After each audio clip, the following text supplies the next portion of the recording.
underneath it that moved it through the snow, and it became pretty popular. Um, Yeah, it seems like he just put an engine on a regular sled. Yeah.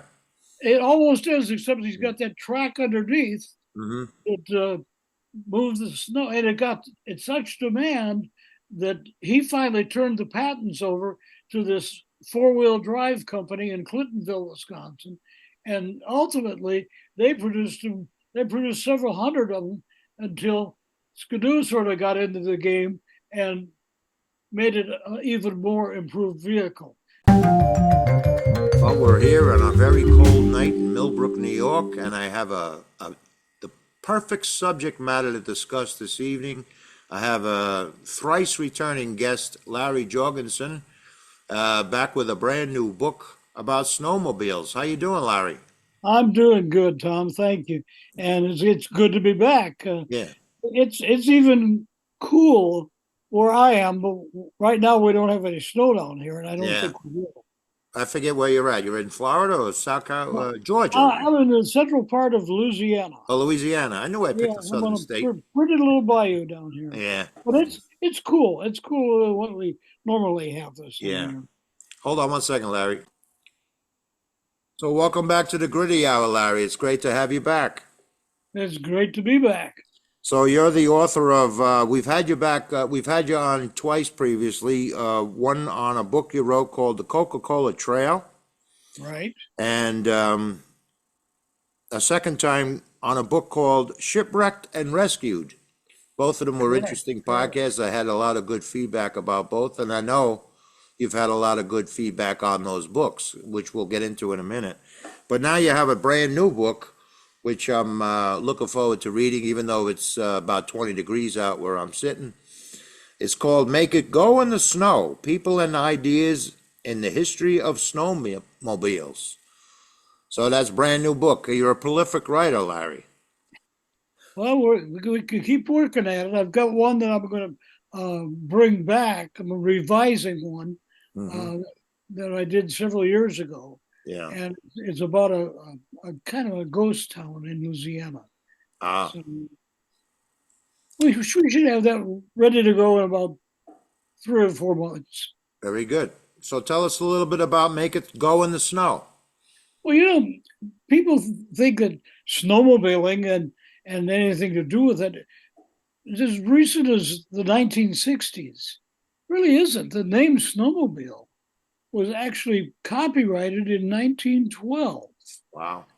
And what we've tried to do with the book is explain all the things that came before the snowmobile as we know it now. Of course, we get into some of the things like where was the first snowmobile race and what were they doing before that? Who was the winner and things like that. But yeah, I found some interesting things. I found a guy that from Chicago that built a snowmobile, and that's what he called it, in the basement of his house. And I don't know how he got it out, but somebody got it out, and it's really a crude looking device, but by golly, it's a snowmobile. And Ah, and how the long other, ago did he make that? we do a chapter about the Antarctic Oh, and the many attempts to get the to this Arctic Circle by mechanized snowmobiles, and it wasn't until the 1940s, I believe, that it was finally accomplished. They did get there by dog sled and so forth, but Mr. Hillary of mountain climbing fame actually was the first one to take a mechanized vehicle to the South Pole. And we tell all about how he got there. And also, we talk about those who were at the South Pole before. There's a real interesting story um, about Admiral Byrd. You know, he made three trips to the Antarctic, and and he never was successful in his trips to get mechanized in any way to the South Pole. But this was a time when the United States was pretty concerned about setting up a base in the South Pole because the war was coming on, and they were afraid that they would lose the territory. Right. So Admiral Byrd had on his second mission the attempt to secure United States interest in the South Pole and in the Antarctic. Um, he failed to get there in a vehicle, and one of his people that was with him on that second trip came back to the United States and said, "I'm going to develop a huge mechanized snowmobile that will get him safely across the tundra and to the South Pole." Well, the thing we've got it labeled in the chapter of the chapter 14 of the book. It was biggest and it was a disaster. This thing was huge. I mean, we've got pictures of it going down the main streets. It was actually developed in Chicago at the Poland Company, and they had to drive it out to Boston to get on the third ship that the admiral was taking to the South Pole. And it was just unbelievable. The thing would take up 2 lanes of the street. The people would turn out en masse to see this thing because it was so huge. It was so big. The guy that designed it with a, a place for an airplane on top. That's Wow. how big it was. And they finally got it to the Antarctic. They got it unloaded, and it would not go anywhere. Last seen, the tires were so big that they just dug into the snow. And one of the subsequent missions to the Antarctic, was to try to find it just to see what had happened. They found it, and they found it just as the crew had left it, with magazines and so forth, because they couldn't go anyplace with it. So the crew was using it as a place just to go back and, a little R&R for a while. The last trip to try and find it, they couldn't even find it. And they figured it must have been floated out to the ocean and is sunk somewhere down there. But the guy was bound determined that he was going to create this undestroyable monster, and it was truly a disaster. So this thing had tires instead of sleds? It had 4 tires, and in testing the vehicle, once they finally got it made, they were headed out to Boston from Chicago, and when they got to the sand dunes along Lake Michigan, Indiana sand dunes, they thought, we'll try a test here just to see how this thing is going to perform. Well, it performed poorly on the sand dunes to the point that they blew all 4 of these huge tires. I mean, they were big tires, great, wide and huge. The tires were as tall as a man, and they had to stop in Akron, Ohio, to get 4 Goodyear tires made, new tires, to go on this monstrous vehicle. Wow. They had doubts from the start that it would work, and it didn't work. It was What terrible. about what year was that, give or take? That was just about as we were considering getting into the Second World War. Oh, okay, so in the 40s then. What, Yeah, late right. 30s? Yeah. Okay. And I guess obviously it's developed since then. That was That he gave up. The guy that designed that gave up, and he was a professor and had links to students that would help him design this thing. And he said, "I'm going to create the impossible vehicle to travel in the Antarctic," and it didn't. It didn't go at all. There's some other chapters in there. The what was really the first and largest snowmobile, if you want to call it that, was one that was, and there was a picture of it in there. It was one that was designed with tracks to be used to bring lumber out of the woods, because they were using, it was for the horse-drawn sleighs and so forth. They were using tremendous amount of horsepower, and they had to feed the horses and take care of them. And this creative inventor out in the East, in fact, I'm going to have to look at my notes here because there were two attempts at this thing, and both of them were successful. Um, it was called shame on me. It was the biggest and the first, and it was originally built. The first one was built on the East Coast, and I'm gonna have to look at my notes to make sure I get this right for you, guy. So bear with me. Yeah, take your Um, time. Mhm. it was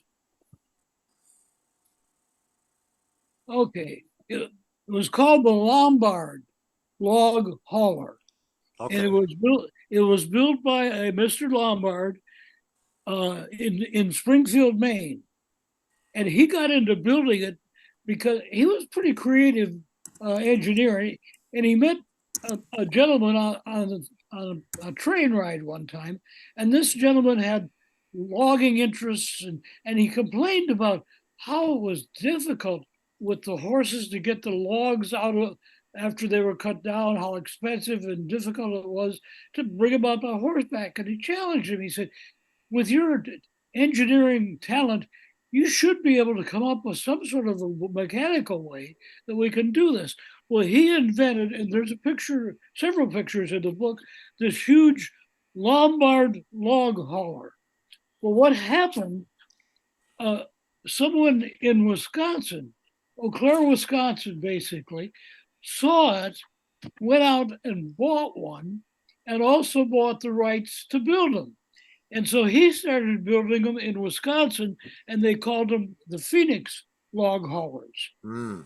Similar design, but a little improvement. But every time he built and sold one, he had to pay Mr. Lombard $1,000 royalty fee. Ah, He was very successful, and both of them were successful. In fact, the Phoenix actually was exported to Finland and became part of the logging industry in Finland.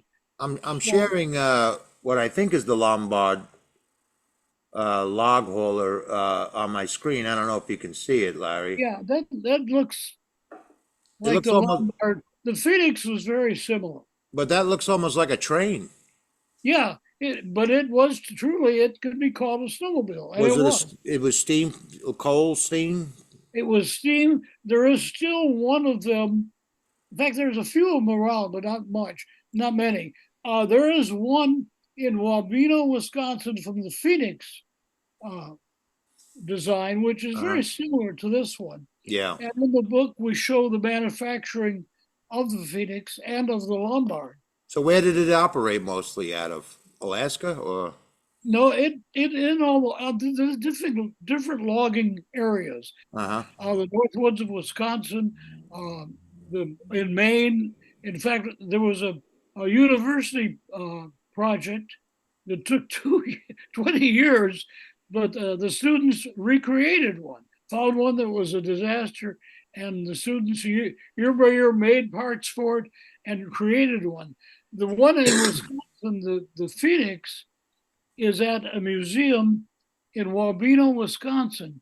And that one runs, they take it out, they take it to these old vehicle shows, and it's powered, it wood to fire up the create the steam, and it runs real well. And Hmm. it's quite an attraction up there.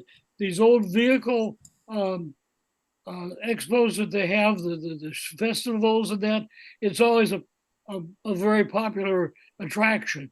And they were big for about 20 years. They were very important to the logging industry. Yeah, that's very interesting. I'm not going to show this video, but I'll share this screen. This is the Phoenix log hauler. I don't know if you can see that on your page there. No, there, yeah, there it is. See, there's not much difference in the two of them. Yeah, no, it's very similar. Does that, And I guess, whatever you were hauling, logs would be attached to the back of that, the yes? back of it, right? They had these big log uh, trailers, Mm-hmm. and that's what the horses were pulling out before, but they would only pull maybe 4 or 5 of these sleds, where the Phoenix and the Lombard would bring a whole train out of the woods, Right. and it tripled, quadrupled the amount of wood they could bring out at one time, and also lessened the expense of a lot of horses and the maintenance and the upkeep of the horses. Now, what time frame are we talking about with these log haulers?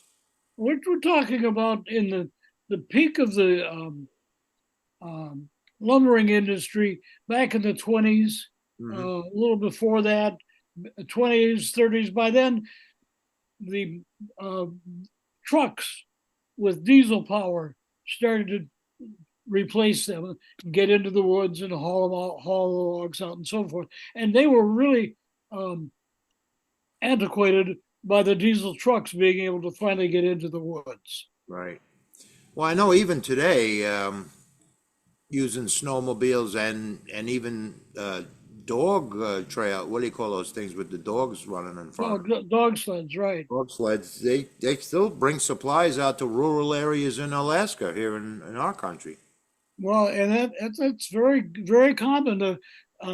There's a group, a rescue group, that will go into troubled areas and to take food and supplies and so forth. So there are places that the nothing can reach except the snowmobiles. Right. And we've got one story in there about homemade snowmobiles. There are several museums. In fact, there's one out east in New Hampshire where old snowmobiles, which are now called vintage, they're not the new models, they're the vintage, but the vintage snowmobiles are catching on because the new ones have become so expensive. And vintage snowmobiling has become a big deal. And we've talked about it in the book, but there are several museums, uh, very large museums, that specialize in the vintage snowmobiles. And it's amazing the attempts that were made by these creative people to create snowmobiles, and some of them survived. One of the ones that we did a whole chapter on Honda, because Honda never really got into the snowmobile industry. But look at all the other cycle companies that did. And Honda tried 4 different times to become involved in snowmobiling. And first, they came out with a snowmobile typical of Honda. They're very creative, but they make no mistakes. They decided their snowmobile would be powered by a 4-cycle motorcycle engine. Well, the snowmobile dealer said, "You can't sell that. It's too heavy. It's too expensive. We will not even attempt to sell that." So then they went back and they decided to make a smaller one. It was called the White Fox, and it was a much smaller snowmobile. They made 400 of them, put 300 into dealers in Wisconsin and Minnesota, had them out for 3 months, and immediately recalled almost all of them. Mm. Recalled them and destroyed them. And there were a lot of reasons why, but if you look at the picture of that particular White Fox snowmobile, and there is one in the book and there's one in the museum in Upper Michigan, they had the driver, the rider, it was a single passenger thing, and he sat with his legs out in front. So they tell me there was a very serious, maybe even a fatal accident up in Canada. And that's what triggered the recall of the ones that were out there. And to my knowledge, only 5 or 6 of them survived the recall. All the rest of them were brought in and trashed. One story says they were trashed in northern Wisconsin and buried in a landfill. Another says they were taken back to Japan and buried. But there definitely was a fear that of major lawsuits because of the way the thing was designed. And you see it in the book. Here's the rider with his feet out in front of him, very small device, and obviously a hazard to the rider, no doubt. Hmm. So that sounds like it's newer though.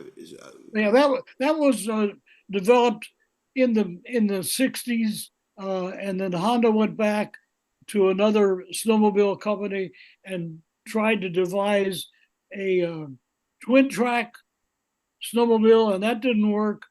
And there's a couple other things that we found in researching this that where Honda tried some other things and even put them out for consumption by the media, and none of them worked. So Right. I think probably Honda got out at the right time because I don't know what it's doing where you are, but people in Minnesota, Wisconsin, uh, are having a hard time getting enough snow, and the prices of the snowmobiles are going up, and the demand for them is going down. Just recently, the Arctic Cat, which is always one of the pioneer snowmobiles, the Textron, who now owns Arctic Cat, stopped production of them. They said we are no longer going to produce the Arctic Cat snowmobile. Now they are maintaining contact with their dealers for parts and so forth. Yamaha announced earlier this year that they were going to quit making snowmobiles, and they've gotten out of it. Why So has really, why the has only demand gone down for it? excuse me, Why has the demand gone down for it? well, two reasons. The new ones are very expensive. They've built a lot of technology into them.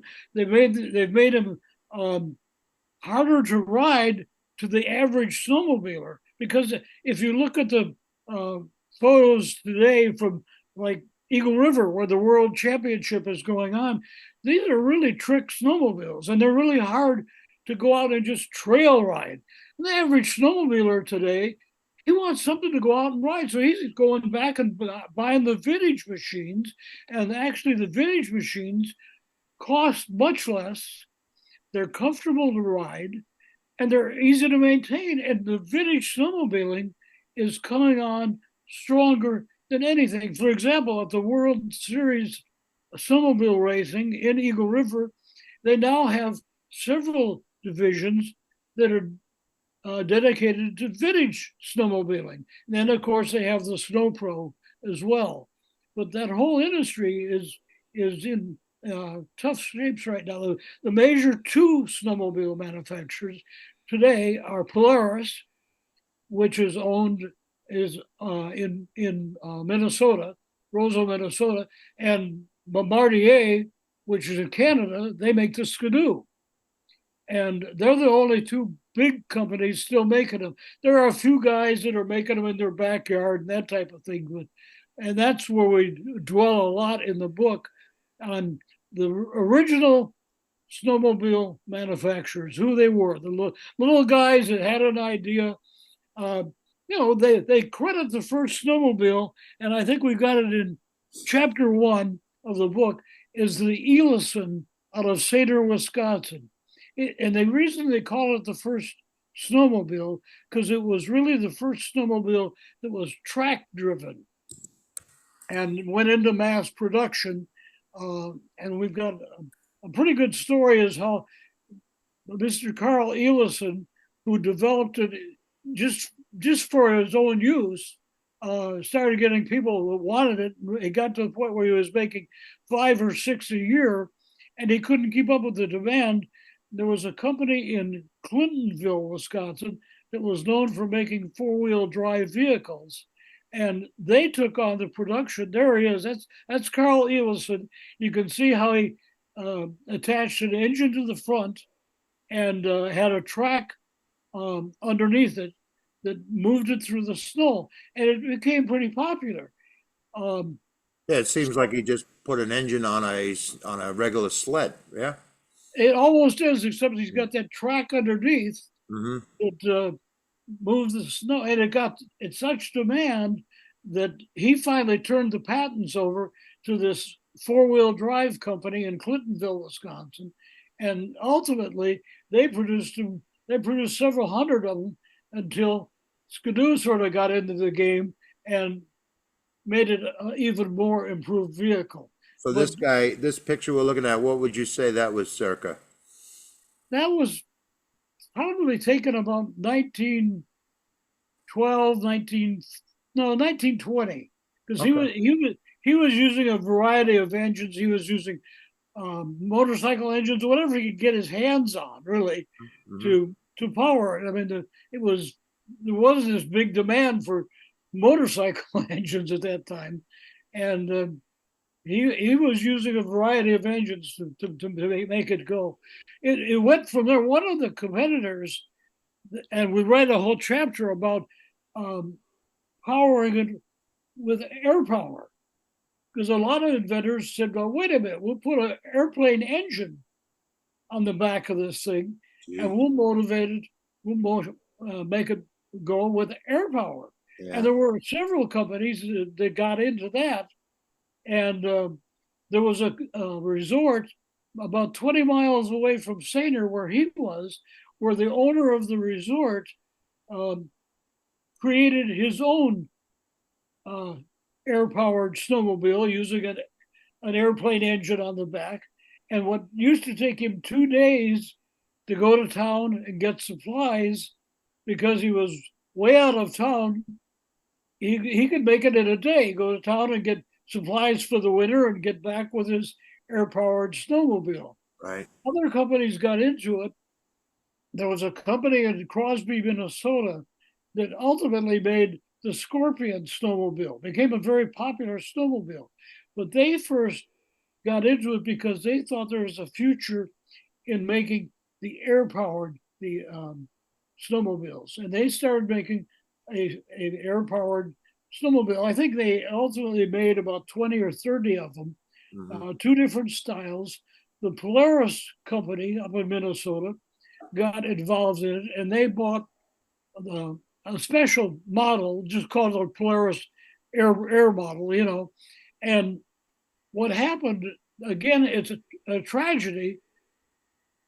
Somebody got hurt by the spinning propeller, the back of the snowmobile, and Polaris, much like we talked about earlier with Honda, saw the danger, and they had already put like 20 of them into the marketplace, and they stopped making them and recalled what was in the marketplace because there was a very serious accident um, by the propeller behind the snowmobile. There are still quite a few of those around by collectors, and the company that started Scorpion became a big player in the snowmobile industry for years. And to this day, they have an annual event in Crosby, Minnesota, where Scorpion was located and where they manufactured for decades. They have an annual festival to honor the Scorpion, and they do have the Scorpion snowmobile, and they do have samples of the air um, plane there as well.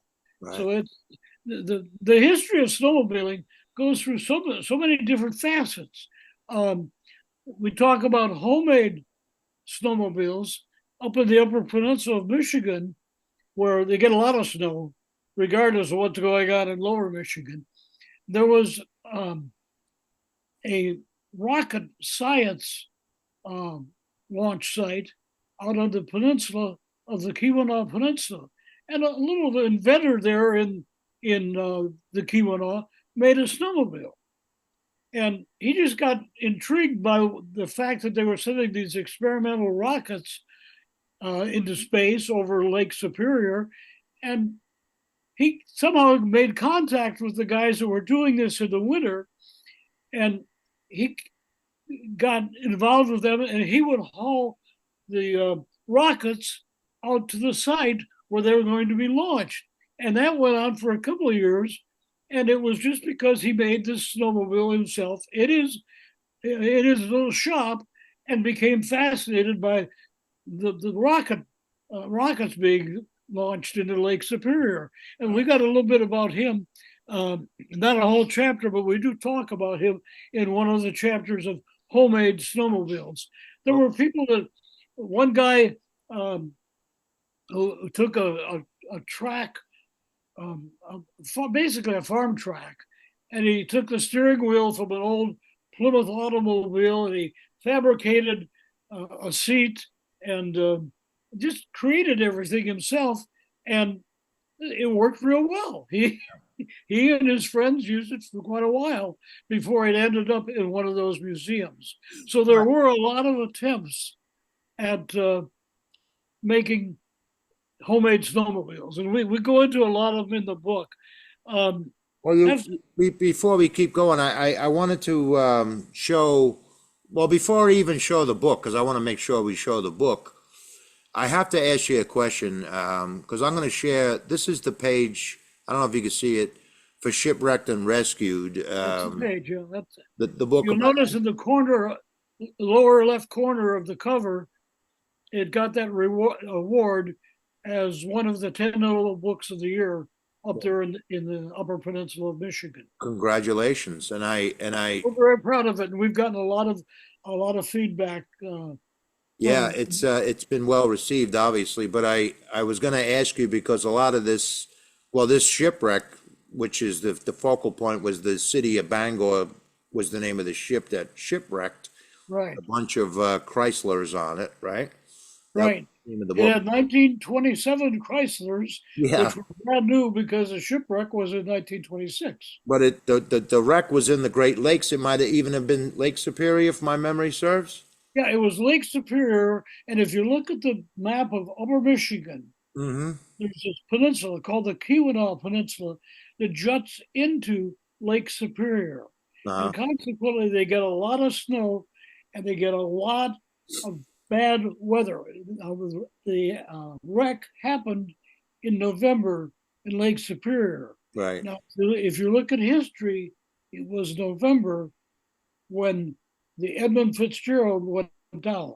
right, And one of the persons who helped me in researching this was in fact a diver who has gone down to the remains of the Edmund Fitzgerald. So that the Lake Superior in November is known as the worst time to be on the lake, and they oh, shouldn't have been there. They got into a storm that the captain said was the worst he'd ever seen. The crew got lost. They got lost into the snow, and it was a case of rescuing both the crew and the cars, and getting those cars off of the what was now a wrecked boat was quite a challenge, and we tell how it was done and what happened next to the cars and where you can still see one. There's right. one of those cars in a museum up in Upper Michigan. Well, that brings me to the question. The reason why I wanted to show this, because we did a previous episode. Those who are watching us on YouTube or wherever you listen to us on, um, can listen to the episode we did called Shipwrecked and Rescued. But you did spend a lot of time up in Michigan and around the Great Lakes to research this book that we're showing now. And I'm wondering if that's what gave you the idea for the snowmobile book. No, actually, what gave me the idea for the snowmobile book, I'll have to tell you a little history. I got deeply involved in snowmobiles in 1966, Uh-huh. and a partner and I created the first consumer snowmobile show in Green Bay, Wisconsin. Well, I got addicted, and we went out and created a bunch of other snowmobile shows, but also I became involved with a race team, and I became involved in recreational snowmobile racing as well. Um, my my sponsor was good old Pabst Blue Ribbon beer, and they came after they saw what we were doing in getting people involved in snowmobiling because of our shows. They came to me and they said, "We have to have a place to the consumer in snowmobiles." So we created the Pabst race team. We created, and today you'll see Pabst logos on a lot of race banners and so forth. But we put together a team. We raced snowmobiles all over the country, and I also got involved with a group, and I've got a chapter about it in the book the snowmobile book, there was a group of pioneer snowmobile riders from Marquette, Michigan. They were called the Peninsula Pathfinders. And every year they would go further. And their purpose in life was to show there was a need for trails. In those days, there were no snowmobile trails. Nobody was out grooming trails. Right. You just jumped into the snow and away you'd go, you know. Mm-hmm. Every year, and I rode with them for 3 years, this group would find a place further away. The first year I rode with them, we rode from Copper Harbor to Green Bay, Wisconsin. And it was a 2-day trip. It was horrendous. There were no trails. We were just plowing through the snow. The next trip was to Brainerd, Minnesota. There was a trip to where we actually went across the Big Mac Bridge that connects Lower Michigan with Upper Michigan. We claimed to be the first snowmobile group to cross that bridge. Maybe we were the second, but there's quite a story I'll share with you. My partner, who was with me at the time on a snowmobile, we were required to put wheels, little wheels, under the skis to go across that bridge so it wouldn't damage the bridge. So we did that the night before. We got up to the bridge, and there, of course, there's a toll gate there where they collect fees for the cars to go across. And the man at the toll gate said, "What are you doing here?" We said, "We're going to snowmobile across." And we had a letter from a senator in Upper Michigan who said it would be all right, you could go. And we showed the letter to the toll keeper, and he called one of the Michigan's finest. He said, "I have a problem here. These guys want to go across the bridge." So the police officer, Michigan State policeman, shows up. He says, "Let them go. I'll guide them across." And the man at the toll gate, he said, "Well, I have a problem." He said, "We don't have any buttons here. We have a button to push. If it's a car, it's so much. And if it's a truck, it's so much." He said, "I don't have a button for snowmobiles." The guy said, "Just charge them each $1 and I'll take them across."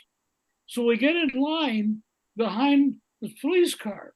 And the state police officer says, "Now, stay in line behind me. No speeding, single file. We're going to go across the bridge." Well, my partner, we get up to the peak of the Mackinac Bridge where it starts to go down. My partner, who's riding a snowmobile somewhat behind me, pulls out, passes the line of snowmobiles, and passes a squad car. And the squad car goes up and pulls him over and says, "You can't do that. Get back in line. What's wrong with you?" So he gets back in line. We get across the bridge, and I say to him, "John, what were you doing? We were supposed to stay in line." He said, "I wanted to be the first snowmobiler to get a ticket on the Big Mac Bridge." Well, he didn't get his ticket. Ah. Back in line. Well, he might have been the first guy over the bridge. You never know, right? That's In a right. snowmobile. Yeah. That's an interesting story. And That group, and we did write a whole chapter about them. It's called the where do I have it here? Anyhow, there is a chapter on them. They were called pioneers in snowmobiling, and they ended up on the East Coast.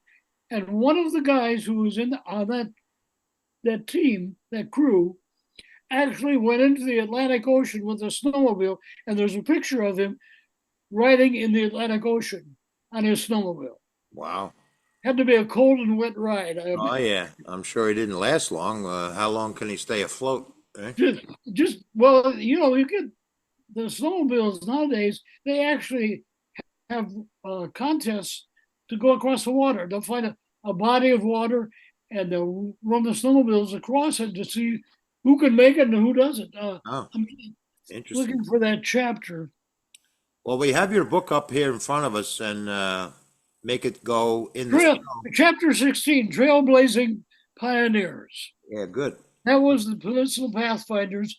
and it was amazing the places they went. I was fortunate enough to ride on three of those trips with them, and my racing addiction took over, and I had to give up the trail riding and get into racing. We had a pretty good team. We had went to the world's what was equivalent of the World Series of snowmobiling a couple times, and had some guys that did pretty good on the team. We were moderately successful. Well, good. Well, we have your book, the current book, up now on the, right now it's available on Amazon. And I see you got the award on this book as well. That's true.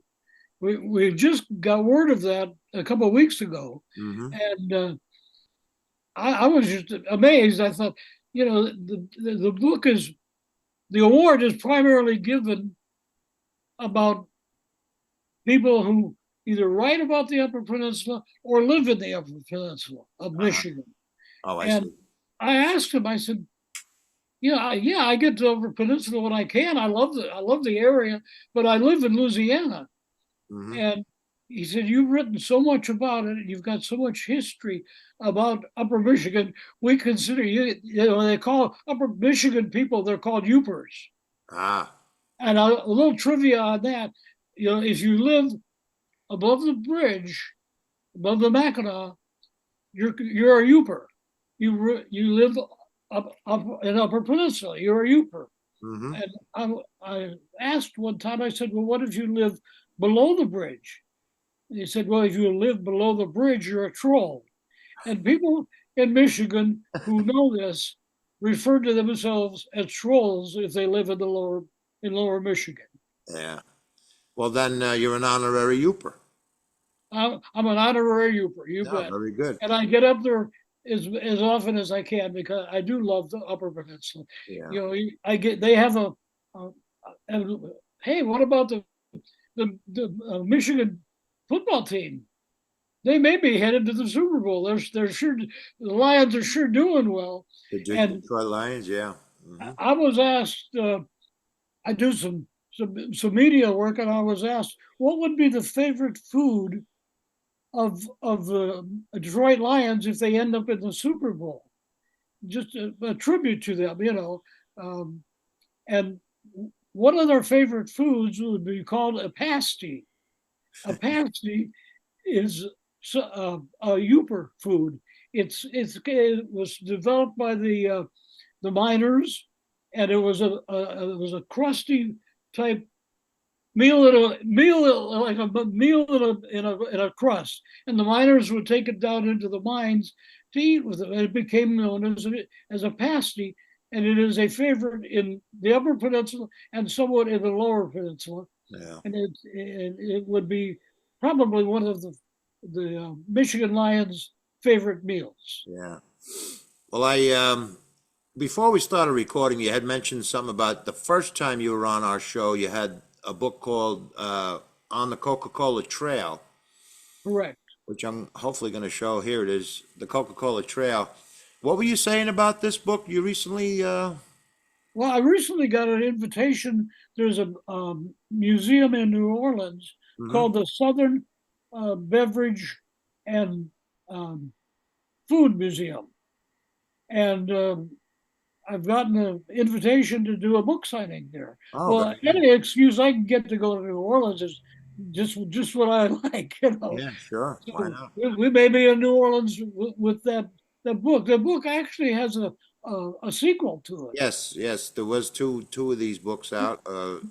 Back on the Coca-Cola Trail or something similar. Return to, yeah, Return to. Return to the Coca-Cola Trail. What happened on that one, Tom, is after I did the first book, people would contact me by email or whatever, and Uh, they'd say, "Well, you didn't do a chapter about whatever Starkville or whatever," and we have a lot of Coca-Cola history here. So I started putting these little messages in a box, and when I got enough messages, I thought I got enough to do another book.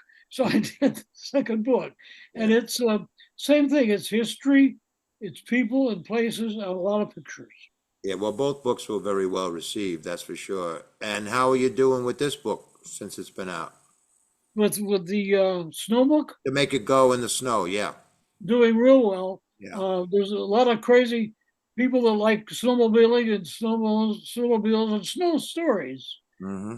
maritime type of stuff, that have responded to it, and my publisher says we're doing well with it. Well, all those people and all the places, the people that are in the places that we were discussing in along the Great Lakes and in Minnesota, they're all scoffing at me for complaining that it was 20 degrees out where I'm at. That's like balmy to them, right? Right.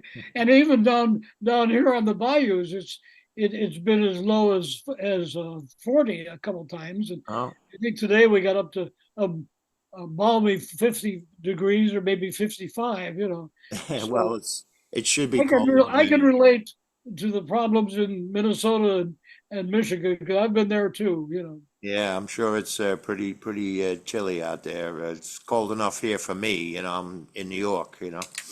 So, but I'm glad the book is doing well. You're a prolific writer, and one overriding theme in all of the four books that you and I have discussed on the Gritty Hour, you pick very interesting stories about people, and the subjects are all very interesting, even bordering on quirky, which is what makes it interesting. And And I it's all appreciate it. nonfiction, Tom. Huh? It's nonfiction. You Yes, know, it's all, it, but yeah, truth is stranger than fiction anyway, right? that's right. And it's as what do you do as an old news dog? You continue writing and you continue doing research.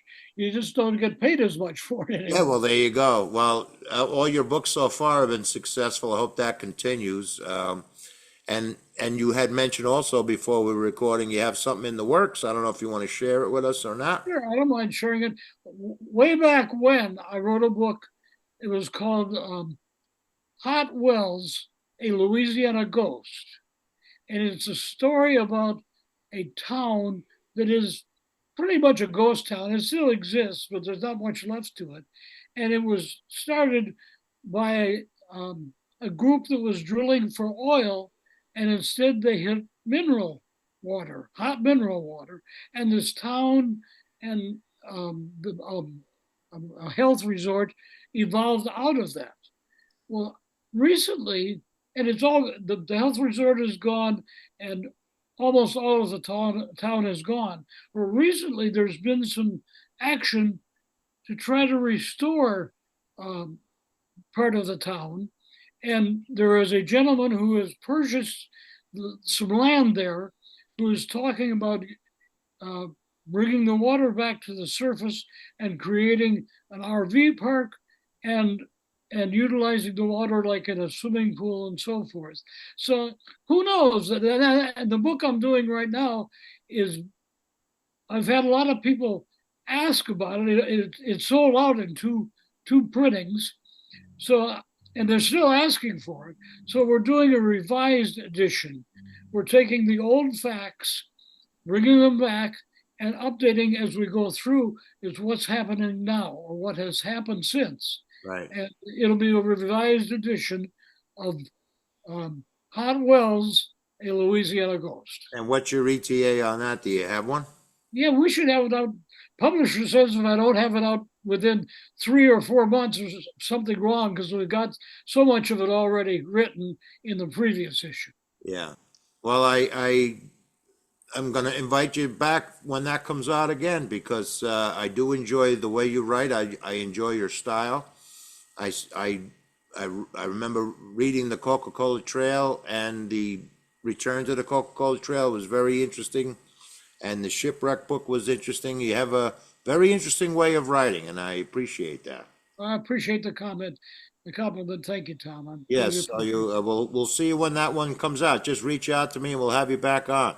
We'll do it. Thank you very much. Thank you so much, and best of luck with the new book.